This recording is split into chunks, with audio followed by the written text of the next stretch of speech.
Good morning, everyone. Today I have a quick special report continuing on with the leaked recording from a devotional given by Dale Renland, Ruth Renland, and Susan Porter 2 years ago in San Jose, California. The previous videos will be linked in the show notes. This short bit is Ruth Renland answering a question about teaching in the home. Let's get into it. This is question 25, and it asks, how can we help families that are in our stewardship who may be struggling spiritually teach in their homes? So how can we help others teach in their own homes? I think it is wise to first acknowledge that Ruth and Dale only had one child. Ruth said this about it: "When I was 25 and Ashley was just 16 months old, I was diagnosed with ovarian cancer. The disease is very rare in young women. It's commonly found in older, childless women. Thankfully, it was caught early. I underwent a total hysterectomy, 9 months of chemotherapy, and a second surgery. My doctor told me that if I survived 5 years, I would be considered cured. I didn't expect to have a huge family, but I always thought we'd have more children, so we grieved when we found out that we'd only have one child. Of course, adoption was an option, but because my health was uncertain,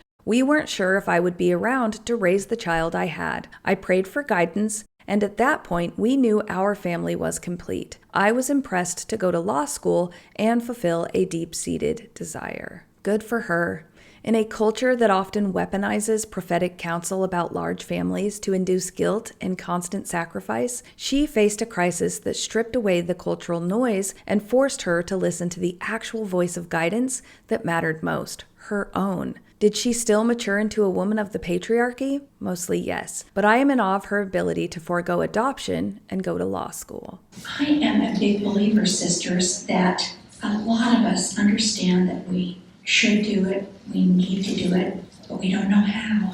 And I think some real practical demonstration of how to teach in your home can be helpful. You may think, oh, everybody knows how to do that. I can assure you, everybody does not know how to do that. Here's my suggestion. Her voice in this setting, characterized by a slightly higher register and a softer, more deferential quality, suggests she is code switching to align with cultural expectations of feminine presentation within the church. It would be fascinating to hear her speak as an attorney in a professional context, where authority and lower vocal tonality are valued to assess the difference. You say, we're going to talk about how to do Come Follow Me in our homes. Sisters, this is for the busy woman, okay? The abbreviated version. You just take a few minutes in Relief Society or in a ministry visit and you say, okay, you have the gospel library app.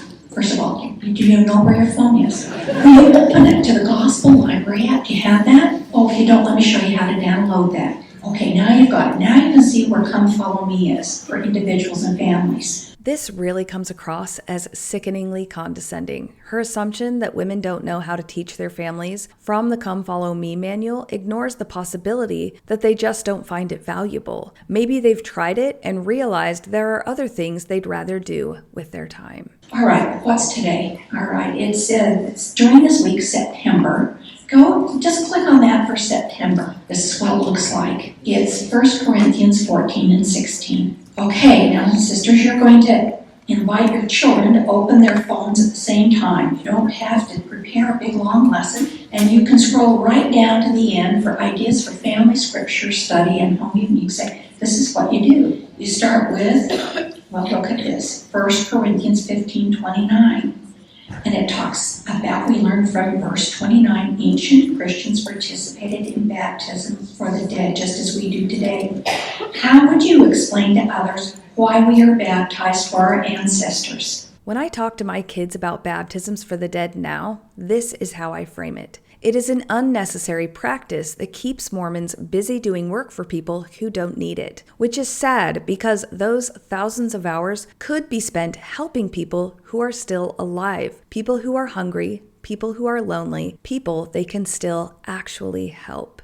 There you go. Let's talk about that question. How would you explain that? In other words, it gets other people talking about how they understand that. And then, what can we do to help provide that for our family? And then you say, and look, we have a video. Okay, everybody, hit the arrow only one person has sound on. We don't want to be competing. Hit the arrow and watch the video and talk about it. The women are laughing at these patronizing comments. I would have done the same. Now when I hear them though, I cringe because their courtesy laughs are a sign of people-pleasing learned in a patriarchal system. These women know that only one family member needs to play the video. Now, you can take as much time as you think your family's attention span will warrant, or as little as they warrant until you have to train them. But this is what we do. Do it right after dinner. Nobody leaves the table. Here are your phones. Nobody leaves the table. You hit the button, you watch the video, say, boy, what did we learn from that? People make their responses and you say, thank you.